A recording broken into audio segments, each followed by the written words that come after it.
ఇంట్లో అప్పుడప్పుడైనా శారీ కట్టుకోవాలని ఎందుకంటారో నాకు ఇప్పుడు అర్థమైంది. నాకు సడన్ గా ఏదైనా అకేషన్ ఉన్నప్పుడు శారీ కట్టుకోవాలంటే అస్సలు రాదు. వెళ్ళి సెలబ్రేట్ చేసుకునే ఫెస్టివల్స్ కి మాత్రమే శారీ కట్టుకుంటాను. ఇక్కడంటే ఇంకా అస్సలు ప్రిఫర్ చేయను. ఇప్పటి నుంచి ప్రతి ఫెస్టివల్ శారీలోనే సెలబ్రేట్ చేయాలని డిసైడ్ అయినా. సో శివరాత్రితోనే స్టార్ట్ చేద్దాం అనుకున్నా. రోజు మొత్తం ఉపవాసం ఉంటాం కాబట్టి ఉపవాసం టెంపుల్ కి వెళ్ళి దేవుడి దర్శనం అయిన తర్వాతనే వదులుతాం. ఒక్కో సైడ్ శివరాత్రి ఒక్కోలా సెలబ్రేట్ చేసుకుంటారు. బట్ మా సైడ్ అయితే డే మొత్తం ఉపవాసం ఉంటాం. అండ్ కొంచెం కూడా అసలు మంచినీళ్ళు కూడా తీసుకోము.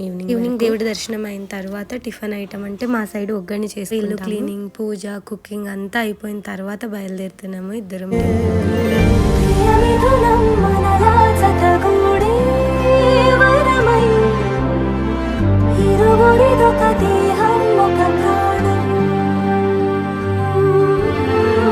మన కథనం తరముల దరిదాటే సురమై పరుగురు కొనియాడే